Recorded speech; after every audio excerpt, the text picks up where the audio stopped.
धीरे धीरे शाम ढलती जा रही थी। अंधेरा गहराता जा रहा था। बुद्ध के शिष्यों के चेहरों पर थकान साफ झलक रही थी। बुद्ध समझ चुके थे कि शिष्यों को विश्राम की ज़रूरत है, अतः उन्होंने एक सुरक्षित स्थान देखकर शिष्यों को रुकने का आदेश दिया। कुछ समय पश्चात एक शिष्य ने बुद्ध से प्रश्न किया, भंते, क्या विद्या को किसी से बलपूर्वक भी सीखा जा सकता है? कदापि नहीं। विद्या को केवल सेवा भाव से ही सीखा जा सकता है। इसी संबंध में मैं तुम्हें एक बहुत ही बलशाली राजा की कथा सुनाता हूँ। ध्यान से सुनो। बुद्ध ने शुरू किया। एक फ़कीर था। वह जंगल में घास फूस की कुटिया बनाकर रहता था। उसे एक विद्या आती थी। वह पीतल को सोना बना देता था, लेकिन इस विद्या का प्रयोग वह तभी करता था जब उसे उसकी बहुत आवश्यकता होती थी, और वह भी गरीबों के फ़ायदे के लिए। एक दिन एक बहुत ही गरीब ब्राह्मण उसके पास आया। उसको अपनी लड़की का विवाह करना था और उसके पास एक फूटी कौड़ी भी नहीं थी। उसने फ़कीर को अपनी परेशानी बताई। फ़कीर ने समझ लिया कि यह सचमुच परेशानी में है। उसने पीतल के एक बर्तन को सोने का बनाकर उसे दे दिया और कहा कि इस बर्तन को बेचकर उन रुपयों से अपनी बेटी का विवाह कर लेना। ब्राह्मण उस बर्तन को लेकर एक सुनार की दुकान पर गया।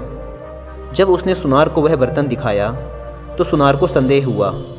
ऐसे फटे हाल आदमी के पास सोने का बर्तन हो ना हो, यह राजा का ही है। सुनार उसे पकड़कर राजा के पास ले गया। राजा ने पूछा कि क्या बात है, तो उसने सब कुछ सच सच बता दिया। बात सुनकर राजा के मन में लालच आ गया। उसने सोचा, फ़कीर को बुलाकर यह विद्या अवश्य सीखनी चाहिए। यह सोचकर उसने ब्राह्मण को तो छोड़ दिया, साथ ही अपने एक सिपाही से कहा कि जाओ और उस फ़कीर को पकड़ कर ले आओ। सिपाही गया और थोड़ी देर में ही फ़कीर को लेकर वापस आ गया। राजा ने कहा, फ़कीर, तुम पीतल को सोना बनाना जानते हो? फ़कीर बोला, जी हाँ। राजा ने कहा, यह विद्या हमें सिखा दो। फ़कीर ने डरता से बोला, नहीं, मैं ऐसा नहीं कर सकता। जानते हो मैं कौन हूँ? राजा ने कड़क कर कहा। फ़कीर बोला, जानता हूँ, खूब अच्छी तरह से जानता हूँ। राजा को बहुत गुस्सा आया। उसने कहा, मैं तुम्हें 15 दिन का समय देता हूँ। अगर इस बीच तुमने मुझे विद्या सिखा दी तो ठीक है, नहीं तो फांसी पर लटकवा दूंगा। उसने फ़कीर को भिजवा दिया। वह रोज़ शाम को उसके पास एक सिपाही भेजता कि वह तैयार है या नहीं, लेकिन फ़कीर का एक ही उत्तर होता, नहीं। ऐसी विद्या को राजा छोड़ना नहीं चाहता था। उसने देख लिया कि फ़कीर को डराने धमकाने का कोई नतीजा नहीं निकलेगा, तो उसने दूसरा उपाय सोचा। जब 7 दिन बाकी रह गए तो उसने अपना भेष बदला और फ़कीर के पास जाकर उसकी सेवा करने लगा। उसने फ़कीर की इतनी सेवा की कि फ़कीर खुश हो गया। फ़कीर ने पूछा, बोल तू क्या चाहता है?